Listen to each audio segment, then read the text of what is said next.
said. My thread is pretty long and it goes back over a decade or so. When I was in the field and noticing and learning from, the people who invented what we know as person-centered planning in its authentic and true sense. And having been around for a while, say 13 or 14 years, when Chris and I both worked in the same organization, towards the end of our time together, to looking around and saying, if we have all this knowledge and we have access to the smartest people in the world, when it comes to how do you build community and how do you walk alongside folks. And we've been talking person-centered planning forever. How is it that people that we know and support are really no more in our communities than they ever have been? And I was watching our systems and our organizations love what John and Beth and Jack and others were bringing to the field. And I was watching them take it away, right? And changing the way it looked, and I got scared, my little thread has been frayed, and we were talking about in our group going, I got afraid, that the real essence of person-centered work was going to be lost. And I had another question, and that question was really about, what is something that might be keeping us from building what Linda and Jack have helped us through. The Toronto Summer Institute recognizes building a bigger we, and how Beth teaches us that we can imagine better, that there's more, what more is possible. And something came to me as I was listening to my colleagues and respected folks, and is that, as long as we're calling people something other than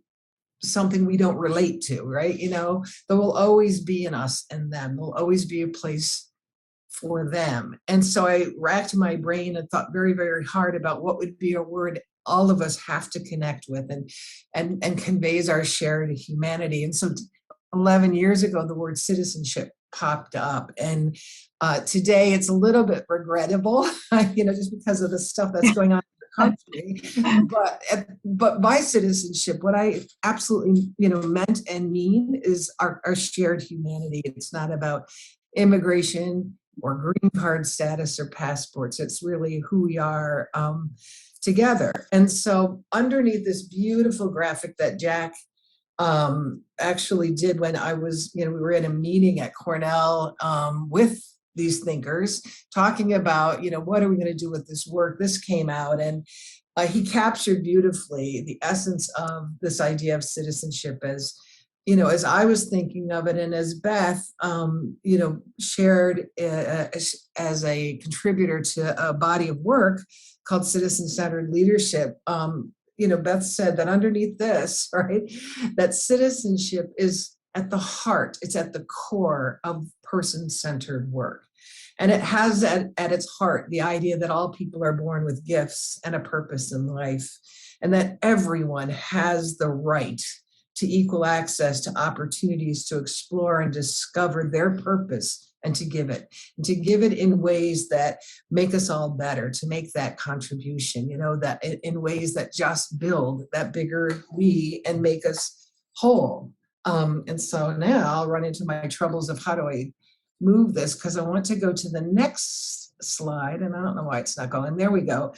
And that thinking, 10 years ago, turned into something that, is available to people now, but it led me to ask questions and to go back to the source, to the people who invented person-centered work, Beth and Jack and John and other ideas of inclusion and community, and to say, will you do me a favor?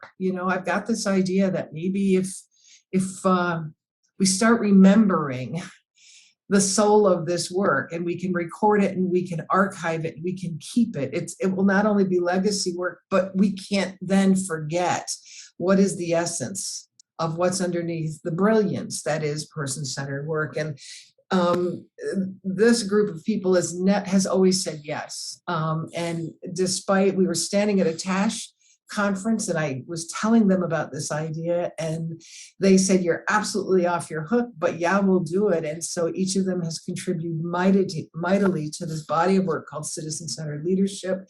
you know, through interviews and recordings and all of this to create this incredible video library of original and intentional thinking of what it means to be inclusive, what person-centered work means, what does citizen mean in the lives of anyone, right?